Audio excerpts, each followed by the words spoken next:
What's going on, guys? Nikita from AspectAgency.com, and today I've got a special interview for you guys. I'm interviewing Rob Riker, who specializes in helping people grow their own coaching businesses to 10K a month. It took him 5 years to grow his first coaching business to 10K a month, and then it took him 2 months to grow his second coaching business to 10K a month. So with that being said, I know there's a lot of value in this video, and I know you guys are going to enjoy it. So let's go ahead and get into it. Hey, Rob. What's going on? Nice to see you again. I know we do Nikita. a lot of chit-chatting. What's going on? Not much, man. I'm stoked to be here, dude. You hit me up, you asked me to come on, and after talking to you last week, I had a really good time. I thought we dropped a bunch of knowledge together, so I'm glad to get back on here, record something that we can actually share with both our audiences. Yeah, of course. I definitely want to share some of the valuable stuff that we talked about last week, and definitely want to get into it.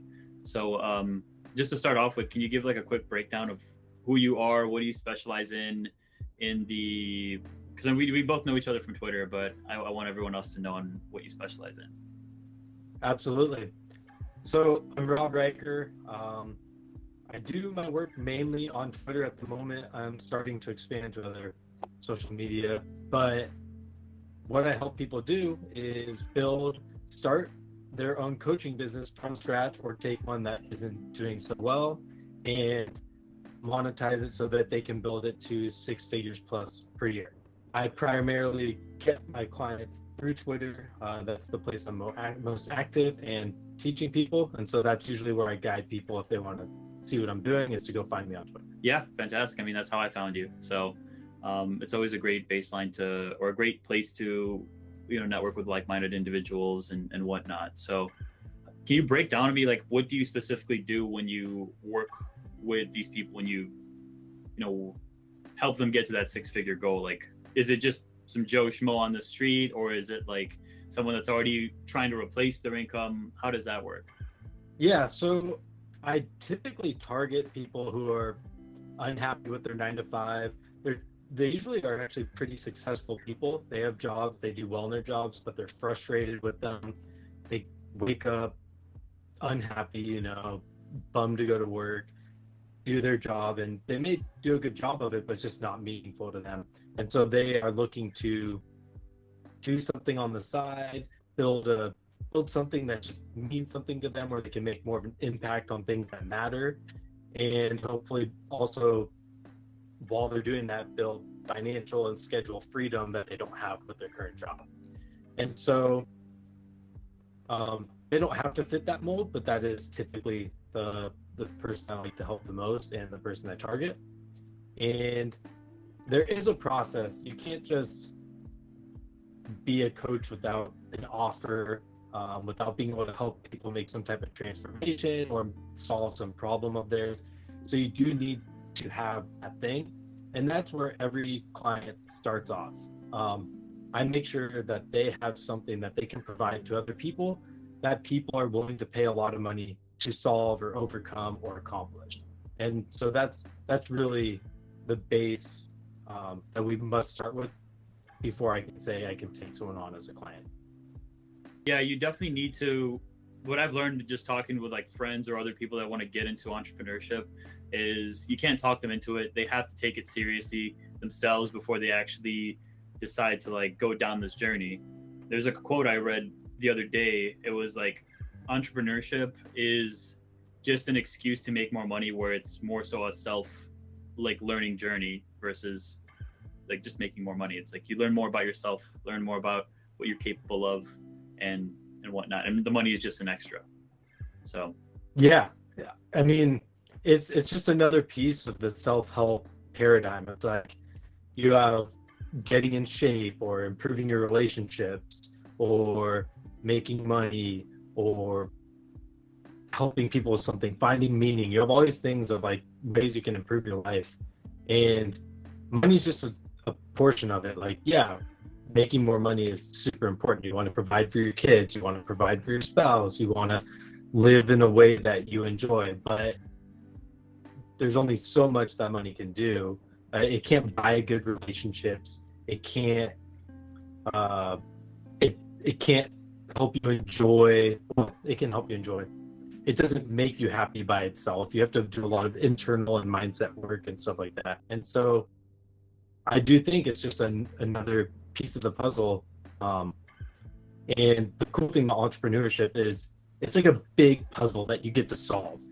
You run into obstacles daily. How do I get more sales? How do I generate more leads? How do I fulfill my promise to my customers in a faster or more effective way? And every day you're solving these problems. And I think that's really the drive that gets people addicted to it. And then the money is just kind of the scoreboard. Yeah, of course. I was a problem solver at heart way before I got into it. And it was just like, oh, I can make more money by just solving more problems.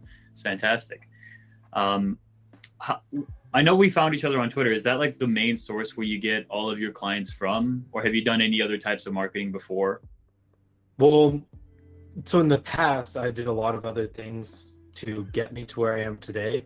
I'll go briefly into that and then I'll answer your question. So in 2015, I bought a course on how to launch an online business. I knew nothing about online business, and I knew I wanted to do something for myself.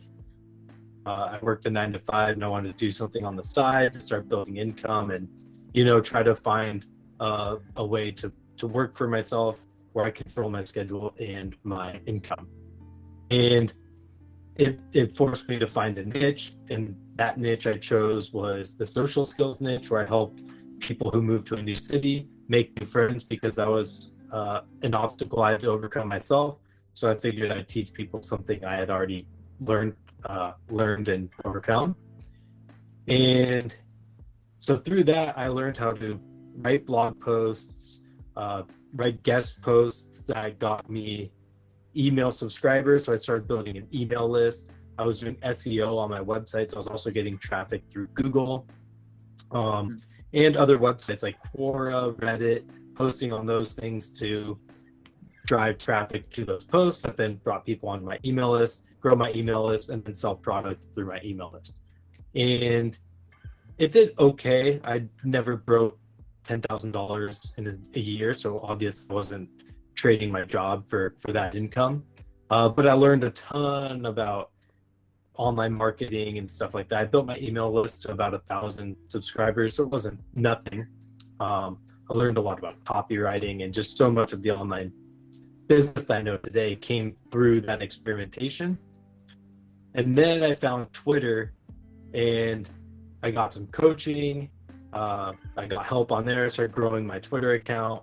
Eventually, one of my coaches convinced me to sell high ticket coaching myself instead of just like ebooks and digital products.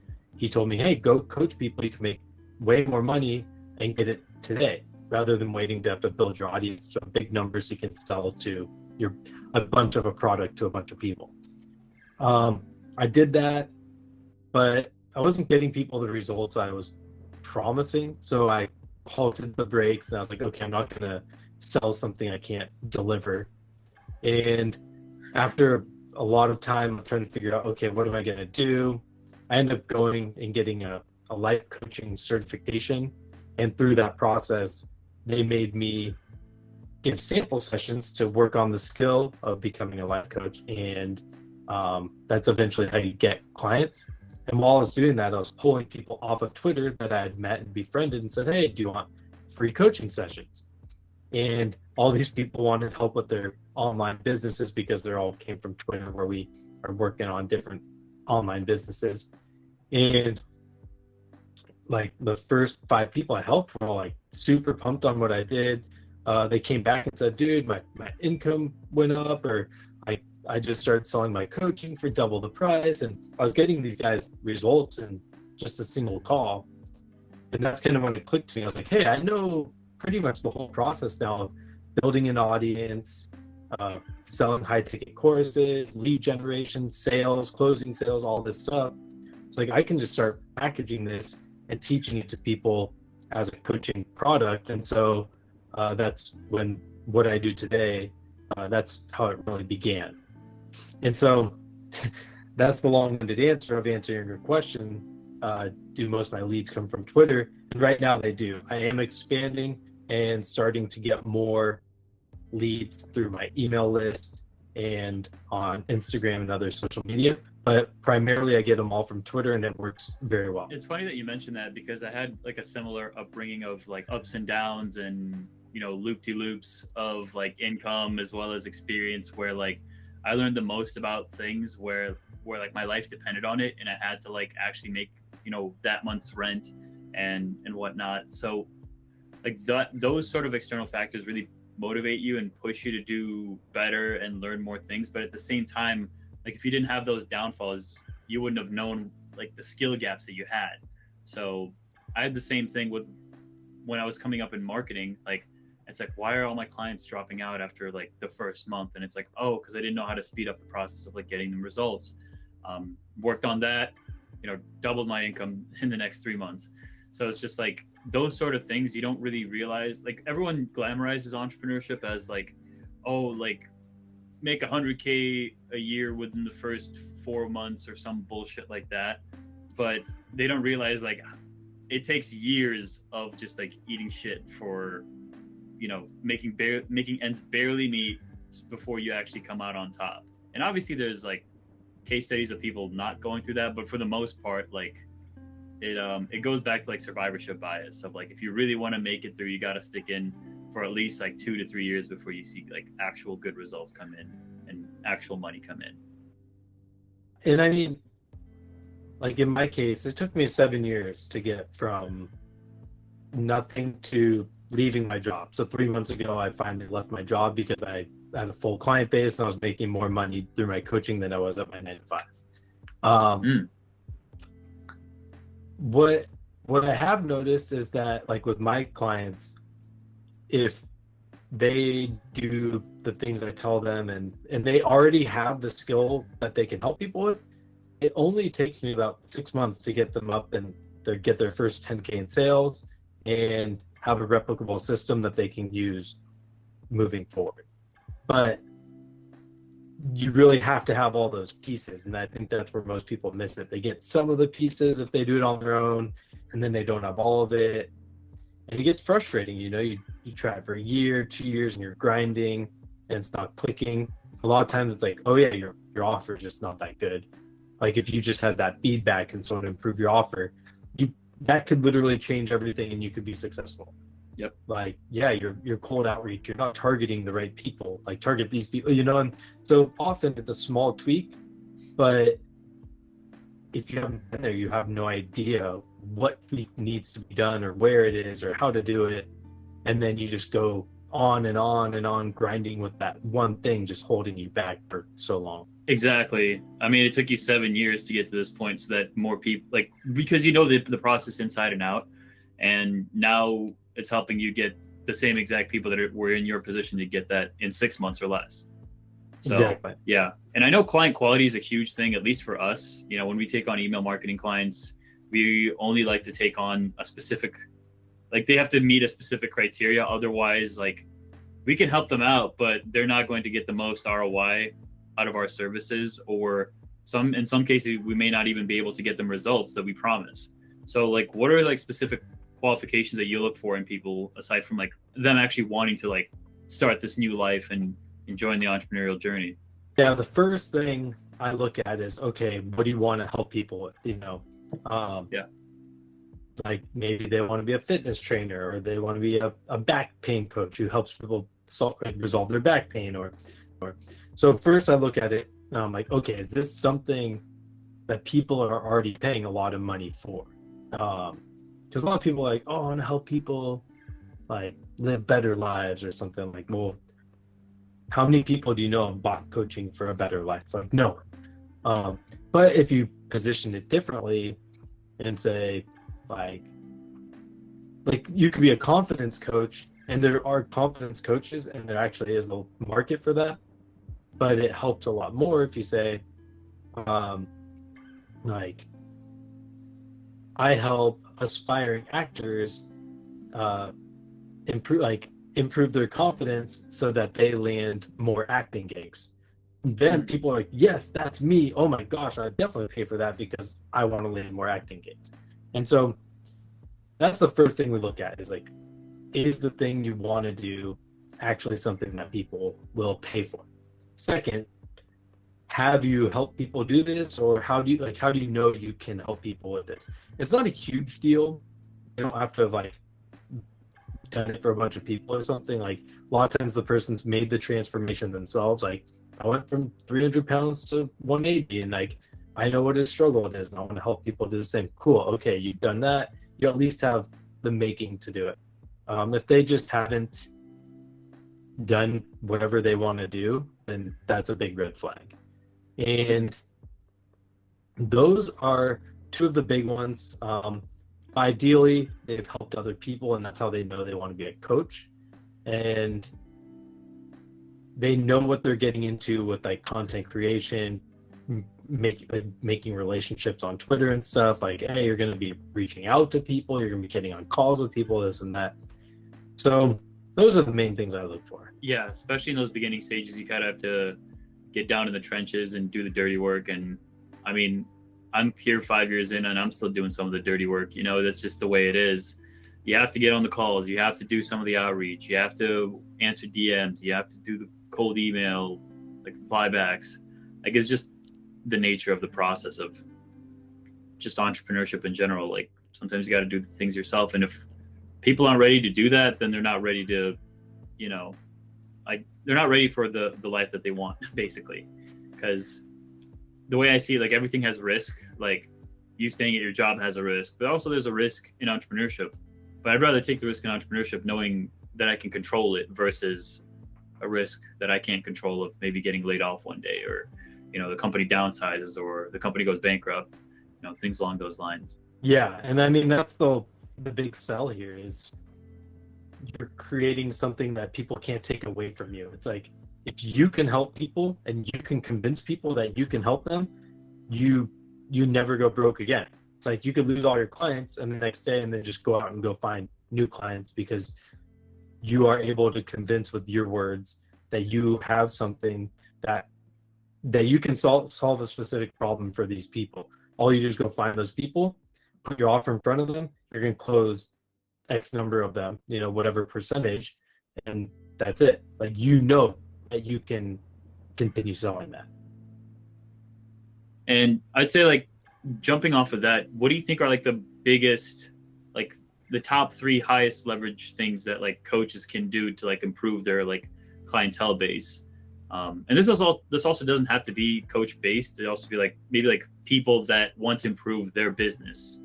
Like, what are like the top 3 things that they can do?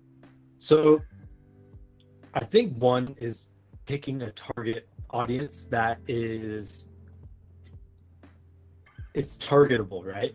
So, and I have helped coaches who don't always do this, but it is a lot harder because it's just, they have to do a lot more inbound leads, or you have to talk to a lot more people because you can't target them. But like, if I'm targeting dads or like 8-figure CEOs, I can literally find bio descriptions that have those words in them and reach out to those people. And then if I'm pitching those people with an offer that shows that my solution is meant for that type of person, it's going to do a lot better than if it's just sent to, like, if it's a vague offer or a vague audience. Like, if I am a fitness coach and I'm like, I help 8-figure CEOs like squeeze an extra few minutes every day to work out and actually get in shape and have more energy to run their business, whatever, that's not the greatest one, but like I mentioned things that like are obstacles to them. They have like no time, right? They're running an 8-figure business. They like, maybe they're like, they have a family, so it's like, yeah, and you don't want to waste time with your family. I'll show you how to get in shape and give you more energy for your business without without having to give up time with your family or something. Okay, now they're like, okay, this is built for me. And then if you're reaching out to literally dads and 8-figure CEOs in their bios, that offer is going to land. So I think the biggest thing is targeting an audience that is targetable. Because one of the things is you might create an offer that helps people like overcome like depression or like you know, they're unfulfilled and you help them find meaning in their life, but their bio is not going to say, unfulfilled, like unhappy kid or something, right? It's like that's just not. You might be able to do it a different way, go on Reddit and post in some area like that, but not when it comes to finding actual specific people that you want to cold pitch. That's one way to like dramatically improve it. And the next is just hopping on calls with people in your market. I don't get why people don't do this more. I know anyone who talks about market research says get on calls with people in your market. Like they always preach that. So I'm not saying anything new, but it's like the easiest boost to your business because you learn about their problems, their struggles, their dreams, their goals, their frustrations, all that stuff intimately. You're talking to them. You learn exactly what they want, what they don't want, why they can't have it, all that stuff. And then if you have an offer for them, you just let them know after talking to them. I mean, it almost turns into like a discovery call where it's like, oh, dude, I literally have the solution to your problem. And like, if you're hopping on just to talk to them, like obviously you don't want to push it down their throat. But if what you do solves their problem, they're gonna want it, or like at least some people will. And so just getting on the phone with people in your market is like, if you do that with 5 people a week, like you're gonna close more sales and you're gonna learn more about the people that you're pitching to, so you can improve your offer and all that stuff. Yeah, all of those are super valuable. Like every single not every single, but a lot of agency owners that I talk to, I'm like, what's your main customer's problem? They're like, what do you mean? And I'm like, do you not record your phone calls? They're like, no. I'm like, well, how do you know what their pain points are? They're like, well, I know this guy said this, I know this guy said that, but I'm like, you got to know the exact things. Otherwise, how do you know like your solution is going to help fix those problems? And at the same time, you get to see, like, you get feedback of what you can possibly include in your offer as well, of like what could actually help them. Like, oh, I have problems with this thing, but it's not included in your program. It's like, okay, maybe you can include it and even charge more and get a better client that way. And it's like, if you see a big enough pattern, you can make it a permanent thing within your offer. That plus the targeting is, a lot of people want to say like, oh, you got to do your avatar, or like you got to know your target audience. But a lot of it is just, how do you find this person that watches, like, let's say they watch baseball, they drink Starbucks, and they go to like LA Fitness. It's like, how do you target that person unless you have like Facebook ads? And most of these people, they're not even open enough to spend money on ads. So it's like, what are like specific data points that you can use to like actually target those people? So all good points, man. Yeah, for sure. And you want to use the specific language they use too, which is like, because I had a fitness coach, a client of mine, and I was like, what do your clients want? Like, obviously they want to lose weight or something. He's like, so many of them just want confidence. I'm like, do they say that? And he's like, he like thought about it for a while, because he's closed in person. He was like moving from in person to online. So he actually had closed tons of clients. And he's like, you know what? I don't think anyone actually ever says, I want more confidence. He's like, I know they do, but they don't say that. I'm like, what do they say? And he's like, I want to look better. I want to feel better.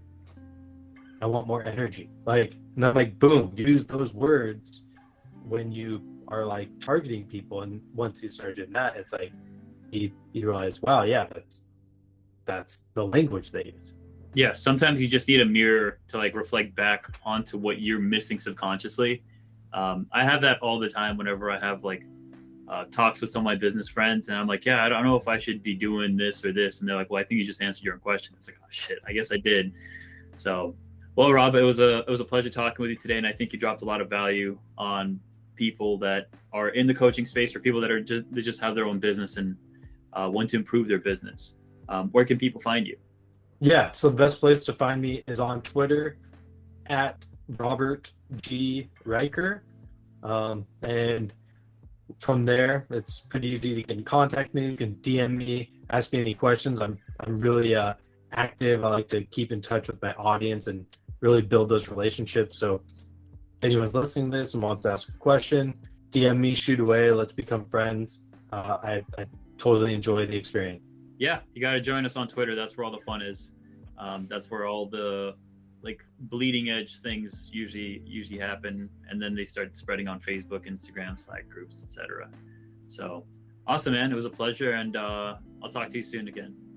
Yeah, thanks, Nikita. Really appreciate you having me here. Thanks again for watching, and if you're brand new to the channel, be sure to subscribe so that you're caught up on all the latest email and marketing training. If you liked the video, hit the like button and drop a comment on what your favorite part of the video was. And if you're a D2C or an e-commerce brand with an email list of at least 10,000 subscribers, make sure to click the link below the video and book a call with me and my team. We work with all kinds of e-com and D2C brands and help them scale their email revenue by at least 30% month over month. So click the link below, we'll hop on a call, look over your account, compile a strategy, and create a plan of action on how to raise your email revenue. After the call, you'll have the option to use the strategy yourself with your own team, or you can choose to work with us. All up to you. It's completely free, no obligation, so click the link below, book in the call, and if you have a list size smaller than 10,000, keep watching the videos and you'll get a lot of value and learn how to increase your list size as well as generate more revenue from email for your store. With that being said, I'll see you guys in the next video.